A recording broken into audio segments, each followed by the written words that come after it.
Eh bien bonjour à tous. Eh bien bonjour à tous et bienvenue pour ce nouvel épisode sur la chaîne Digital Men. Et ce soir, nous allons vous parler de cette première journée que nous avons passée sur le floor, principalement à l'Eureka et au Centre Expo. Journée que l'on a voulu thématiser, puisque sinon on va se mélanger les pinceaux, et on l'a voulu orienter Tech for Life. Voilà, donc on va vous parler de tout ça, c'est-à-dire de beauté, de nourriture, de santé, de food, etc. Un gros programme, nos coups de cœur. C'est parti, 3, 2, 1, jingle.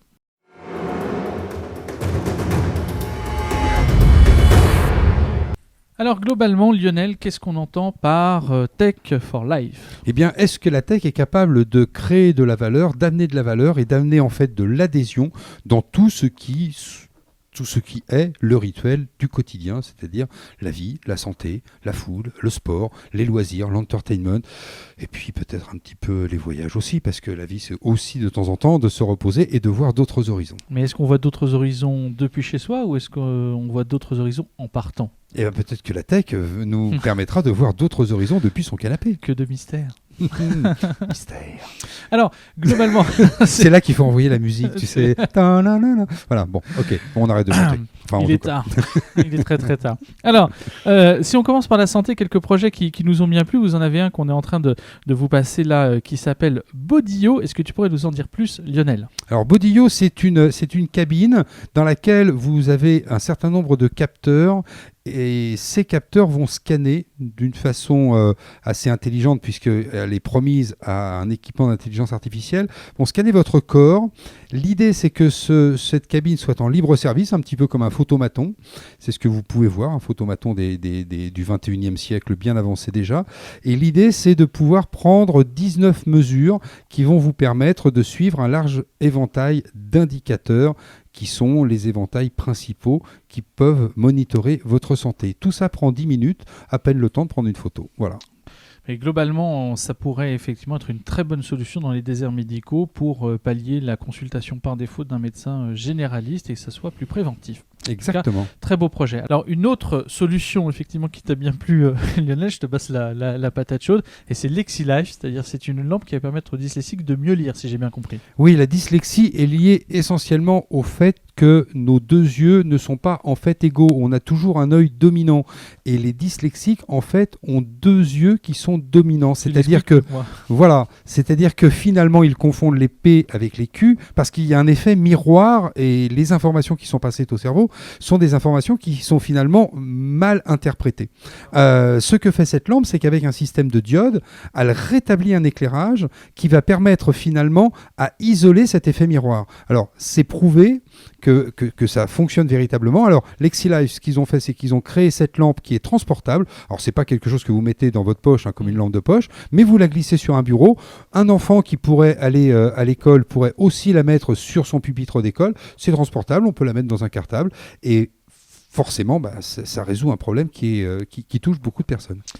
En plus, 90% de satisfaction, de mieux d'utilisabilité, de confort de lecture pour les personnes qui l'ont utilisé pour la première fois. Donc en tout cas, effectivement, assez intéressant comme projet que nous avons vu sur l'Eureka. Oui, c'est-à-dire que si on n'arrive pas à lire, on n'arrive pas à apprendre. Si on n'arrive pas à apprendre, on n'arrive pas à comprendre, enfin, etc. Et la dyslexie, c'est un problème physique, c'est pas un problème de c'est pas un problème de cerveau, non, en fait. Non, c'est un vrai problème physique, c'est un vrai problème des yeux. Voilà, donc en tout cas, LexiLife, à voir et à revoir. Le prix, je crois que c'était dans les 400 et quelques euros. Oui, 450, oui, 450. Oui. Voilà. Alors, l'autre projet, c'est le retour, le Back to the Future de je suis là, je suis plus là, je m'appartiens pas, de WeSing, si je ne me trompe pas. On a d'ailleurs une petite vidéo qui explique le projet qu'ils ont présenté. Alors, c'est un projet qui sera disponible à partir de la mi-2020 pour la modique somme de 250 €, ont-ils dit. Ce qui est intéressant chez WeSing, c'est qu'ils sont spécialistes dans des capteurs de santé. Ils ont commencé par des balances connectées, ils ont des capteurs de pression artérielle, etc. Et là, ils s'attaquent à quelque chose qui est très intéressant. Ce sont des pathologies permanentes, mais qui sont sous-diagnostiquées. C'est-à-dire des pathologies qui sont finalement pas pénalisantes. Vous faites un petit peu, par exemple, d'apnée du sommeil. Vous ne le savez pas puisque c'est pendant votre sommeil. Vous avez peut-être des irrégularités au niveau des pulsations cardiaques. Vous ne vous en rendez pas forcément compte. Et bien là, avec des capteurs qui en permanence vont monitorer à la fois votre rythme cardiaque avec un électrocardiogramme et avec des capteurs qui vont vérifier la saturation de l'oxygène de votre sang, qui sont des capteurs qu'ils appellent SPO2, vous allez pouvoir savoir si vous faites de l'apnée du sommeil, si vous avez des problèmes de fibrillation auriculaire, donc vous avez des problèmes cardiaques, et là, grâce à cette montre qui va sortir donc mi-2020, ce type de pathologies pourront être plus facilement détectées et soignées. Projet passionnant. Encore une fois, on voit bien que la santé est au cœur de beaucoup de choses sur le CES. Le hall était plein et donc effectivement il y avait beaucoup. Alors des choses aussi qui étaient plus abouties, souvent qu'on a pu le voir l'année précédente. Donc ce qui est intéressant, c'est que là il y avait la santé, ça reste quelque chose d'assez massif encore une fois sur le CES. Dans un registre un petit peu plus cool, on a quand même vu aussi pas mal de choses sur le sport. Alors dans le fun, on a vu le Manta 5, qui est un projet assez intéressant dans l'ingénierie, entre les matériaux, la capacité de voler presque au-dessus de l'eau en pédalant. Voilà les images de quelques tests de personnes qui ont essayé en se cassant la gueule. Mais globalement, une fois qu'il y a cette petite période d'apprentissage qui a été faite, en tout cas, on peut pédaler et presque voler sur l'eau. C'est finalement assez simple. Voilà, on a trouvé le projet assez fun et assez marrant pour vous le montrer. C'est vrai que l'objet est sympa, mais bon, globalement, à acheter et à stocker chez soi, il faut quand même habiter relativement proche d'un lac ou de la mer pour l'utiliser, puis on n'a pas demandé le prix. Alors sinon, dans les autres projets que tu as trouvé intéressants, c'est un mix entre un exosquelette et effectivement de la réalité virtuelle qui a été présenté par Samsung. Oui, alors Samsung, ils sont partis sur ce projet. Alors, c'est pas du tout commercialisé puisque finalement, cette réalité virtuelle avec un avatar qui sert de coach pour vous entraîner soit de la musculation, soit finalement de la rééducation, n'est pas encore commercialisé, mais c'est quelque chose qui va dans un sens qui est une toute nouvelle piste d'exploration pour tout ce qui est réalité virtuelle ou réalité augmentée. On sort du domaine du jeu, on sort éventuellement du business to business où ce type de technologie s'incarne aujourd'hui et on rentre dans le foyer, dans la maison et on va avoir son coach qui vous dit voilà le type de mouvement que tu dois faire et on va pouvoir se faire accompagner parce que finalement la salle de sport c'est toujours un peu une contrainte, il faut sortir de chez soi, il faut prendre une douche, il faut prendre ses affaires, etc. Et bien là on va avoir vraiment un coach. C'est quand même mieux que de l'avoir sur un poste de télé puisque finalement il y a une interaction qui se fait entre les équipements que l'on va pouvoir porter sur soi et les équipements et les conseils que le coach va nous donner. Donc entre Samsung et le stand ASICS sur lequel on pouvait courir et puis être analysé en temps réel, globalement le sport n'a qu'à bien se tenir, mais c'est vrai qu'effectivement beaucoup de propositions sur le CES pour ça. L'autre l'autre projet qu'on aimerait vous présenter, c'est ActiveLook, comme vous le voyez ici sur les images, qui est cette lunette connectée et qui va en fait envoyer des informations dans le miroir, se refléter et vous permettre de piloter, de monitorer tout ce que vous avez en termes de données liées au sport que vous êtes en train de pratiquer. Donc globalement beaucoup de choses, tout ça monitoré encore autour d'une app et donc beaucoup de choses sur le sport. Encore une fois, on voit bien que le monitoring de sa performance est au cœur de tout ce que l'on peut voir autour du sport. Mais que font-ils de nos données? C'est tout ce que l'on pourra se poser puisqu'on n'en a pas beaucoup parlé depuis le début du CES. C'est un petit peu moins présent, en tout cas le côté privacy, que l'année dernière. En tout cas, c'est un peu moins dans toutes les bouches. L'autre, c'était assez intéressant, mignon en tout cas, mais super volumineux, c'est Skytech, comme vous le voyez ici à l'image, qui a présenté un simulateur de ski assez massif, mais en tout cas assez réaliste, avec vraiment l'effet de la neige qui était reconstitué. Lionel l'a testé, mais je ne vous ai pas passé les images. Il a fait une performance de fou furieux. Ils ont également présenté le côté box. C'était vraiment un mix entre de la réalité presque simulée, de la réalité virtuelle. C'était un concept assez intéressant, mais globalement plutôt à destination des salles de sport, parce que globalement, chez soi, c'est assez massif comme vous avez pu le voir. Alors le sport, c'est aussi de la détente et du côté yoga, je pense qu'il y a un projet sympa. Retour à la maison, donc après son coach sportif en réalité virtuelle, vous allez pouvoir pratiquer le yoga tout seul avec un tapis qui est entièrement connecté. Alors ce tapis, qu'est-ce qu'il fait ? Il est là pour détecter toutes les variations de pression sur l'intégralité de sa surface. Ce qui fait que quand vous allez avoir, bien sûr, tout ça c'est connecté via votre smartphone, via votre montre, comme vous pouvez le voir à l'écran, mais une fois que vous aurez lancé le programme, vous allez pouvoir contrôler les différentes postures et ces postures se traduisent forcément par des points de pression qui sont différents. Et ces points de pression analysés par le tapis va pouvoir vous indiquer si vous êtes dans les bonnes postures. Et ça, c'est plutôt pertinent. Vous n'avez plus besoin de coach. Vous avez votre tapis de yoga chez vous. Et toi, Lionel, pratiques-tu le yoga au quotidien ? Non, la respiration. Juste, je m'arrête là. Voilà. C'est un peu trop zen pour toi. Ouais. Mais enfin, voilà. La respiration, ça aide à vivre, en fait. C'est ça, exactement, oui. c'est aussi pratique. Voilà. Bon, vous nous excuserez pour les blagues, effectivement, douteuses, mais en tout cas, beaucoup de choses. Mais c'est vrai que c'est assez énergisant. Puis il n'y a qu'une petite sélection, parce qu'on en a vu pas mal aujourd'hui. On a été assez productifs. Et c'est vrai que globalement, si on parlait de tout, on ferait un épisode de 3 heures. On a parlé de santé, on a parlé de sport, parce que c'est important de monitorer sa performance, c'est important de pratiquer le sport, de suivre également la manière dont l'on vit, et si on vit mieux, et si notre corps va mieux, mais c'est aussi très important de se nourrir. Et là, on a identifié deux startups, pourquoi je dis startup ? Deux projets qu'on a trouvé intéressants. Enfin, il y a une vraie startup dedans qu'on va vous présenter. Mais sinon, en premier lieu, c'est quand même, vous connaissez tous l'Impossible Burger qui a été présenté il y a quelques années, qui est maintenant vraiment un élément clé pour tous ceux qui aiment le burger et qui ne veulent pas manger de viande. Ben, globalement, il nous présente deux projets, comme vous le voyez ici, et notamment cette fois, c'est l'Impossible Pork, c'est-à-dire que la reconstitution de viande porcine qui va être destinée à une utilisation dans des dumplings, dans des fajitas ou autres, ou des burritos ou tout ce qu'on veut. Et donc, on va pouvoir utiliser directement cette reconstitution de viande porcine pour pouvoir la consommer.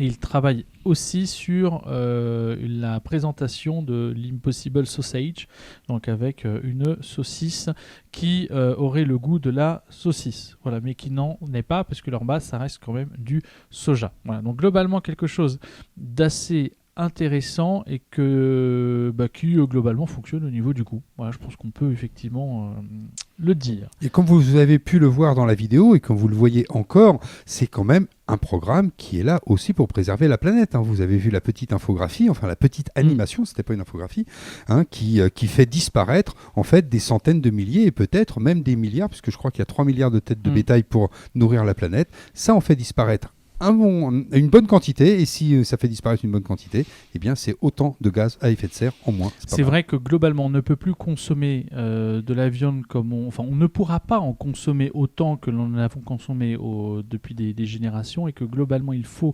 consommer de nouveaux produits, de nouvelles manières, peut-être des substituts. Impossible, en tout cas c'est leur projet. Je crois que c'est surtout aussi le projet de l'autre start-up que tu aimerais présenter et qui s'appelle Meatable.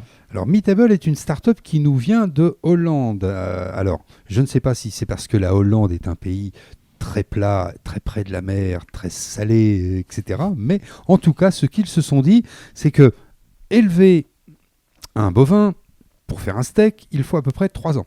Alors il faut 3 ans, il faut lui donner de l'eau, il faut lui donner de la surface, il faut lui donner de la prairie. Et bien eux, ils se sont dit, on va partir de cellules en fait, directement animales, et on va faire pousser en laboratoire, c'est-à-dire hors sol finalement, l'équivalent de votre steak, mais au lieu de mettre 3 ans, ça mettra uniquement 3 mois.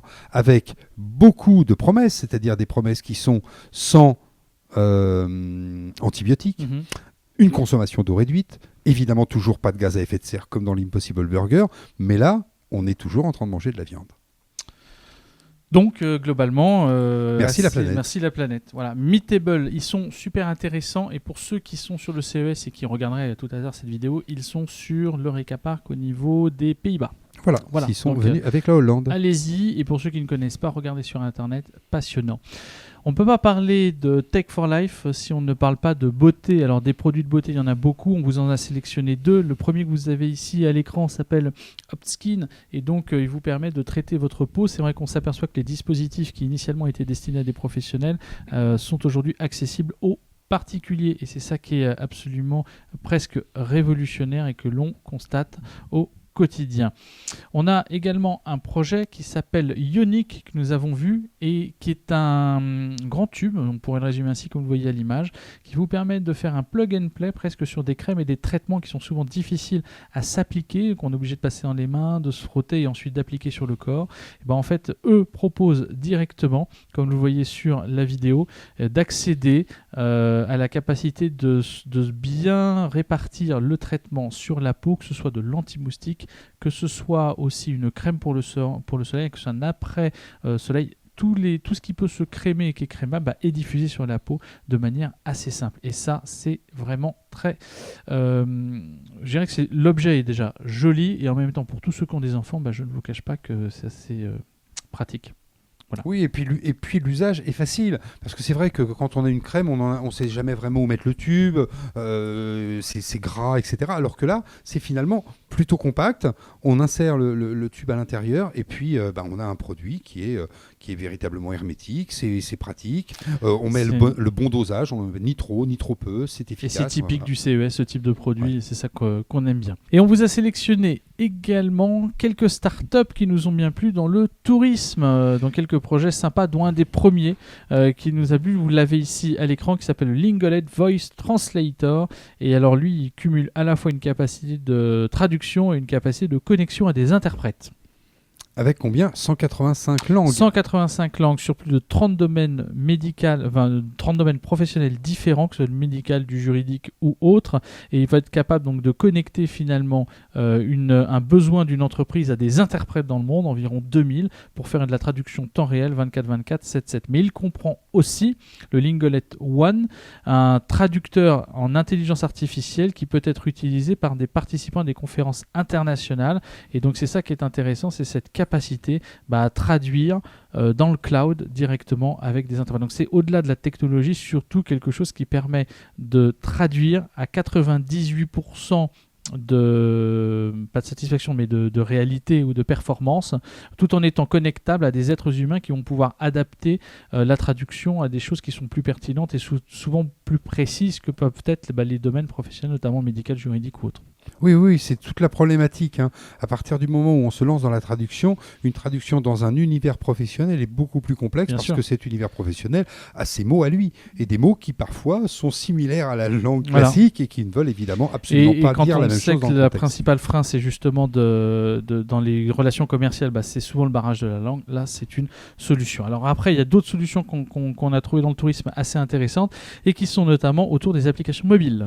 Oui, et là, c'est une application mobile qui vous permet de préparer votre voyage. On sait que dans le tourisme, le voyage est très important, mais c'est surtout la période dans laquelle le voyage a une influence. Il a une influence en amont, c'est-à-dire quand vous réservez, quand vous vous préparez au voyage, quand vous allez commencer à imaginer ce que vous allez pouvoir faire sur place, quand vous vous dites « Ah, plus qu'une semaine, vous comptez les jours, etc. » Et finalement, le voyage est producteur de bien-être déjà en amont, avant même qu'il se déclenche. Eh bien, eux, ils se sont venus se positionner dans cet amont pour venir enrichir l'offre que vous alliez pouvoir faire, ce que vous alliez pouvoir découvrir lors du voyage que vous vous êtes programmé. On arrive mieux informé. On arrive mieux informé, on arrive déjà finalement, on a déjà commencé le voyage. Et ça pose la question, est-ce que le tourisme de demain est un tourisme qui peut se faire sans le voyage physique ? Eh bien, là, ce n'est pas une réponse qui nous donne une réponse affirmative à la question. Ce que je veux dire, c'est que là, on est quand même dans le voyage physique, mais on est dans cet accompagnement maximum du voyage physique. Donc un expert, un consommateur mieux informé qui arrive avec des choses plus pertinentes, ça veut dire que même ça peut même mettre au défi les guides d'apporter d'avoir plus d'expertise dans leurs connaissances, qui peut être effectivement plus ou moins dangereux selon les guides.